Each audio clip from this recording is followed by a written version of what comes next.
21 days na lamang magpapalit na naman tayo ng kalendaryo. Sa nakalipas na taon, marami sa atin pinaka-ginugol ang oras sa paggamit ng social media. Kung ano ang most search terms ng mga Pinoy, alamin sa pagtutok ni Oscar Oida. Sabi nga nila, pag may gusto kang malaman, i-GG mo o i-Google mo, go! At ngayong patapos na ang taon, ang tanong, ano nga kaya ang mga pinakakinahuhumalingan o most search terms nating mga Pinoy sa Google ngayong 2024? O heto na, mainit-init pa, ang pinaka-trending, heat wave, hot topic nga. Ito rin daw ang nanguna sa news search, kasangga ng climate change na pumang-anim naman. Aba, sinong di pagpapawisan? Kasi based naman sa current events this past year, parang sobrang init kasi ng panahon.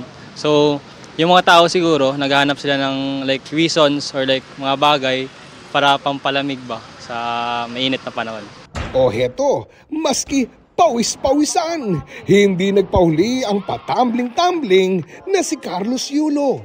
Double gold medalist na, pasok pa sa ikapang-apat na most searched.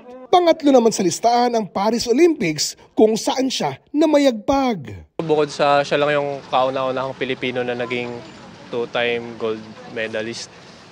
Bukod doon siguro dahil din sa issue niya sa pamilya niya. In na in din sa most searched at di na out sa top 10 ang Inside Out 2 na pumanglima sa listahan. True mending din ang gusto ang pag-alala natin mga Pinoy sa mga namayapang sina Jacqueline Jose at One Direction member na si Liam Payne. Top 2 sa listahan ang veteran actress habang pumangwalo naman si Liam. Iconic po siya sa Philippines when it comes to drama po. Kaya siguro po nasa search siya. Tapos madami pong pumatok na mga movies niya.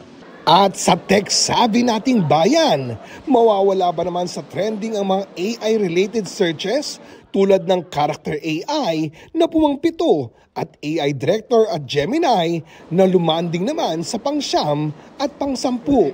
Useful siya sa student at also pat din sa mga tao na halimbawa tamad mag-search. Kumbaga, pinapersonalize na ng AI sa'yo para mas lalo mo na siyang maunawaan, which is very helpful. There you have it, ang mga patok na search trends ngayong 2024. Pasok ba sa listahan ang pinakahahanap-hanap mo?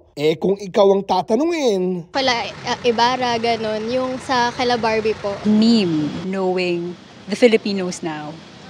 Ginagawang meme ang lahat. West Philippine Sea. Salitang Pilipino po. Pagkain siguro. Weather. Kung hindi confidential funds ay yung Maris tsaka Jennings na scandal. Hindi po ako may nag-internet eh. O diba? Pagdating sa pagmamarites, walang tatalo sa pagiging mausisa nating mga Pinoy. Mapabalita, entertainment o AI man. Para sa GMA Integrated News, ako ang Gugabol na si Oscar Oida, nakatutok 24 oras.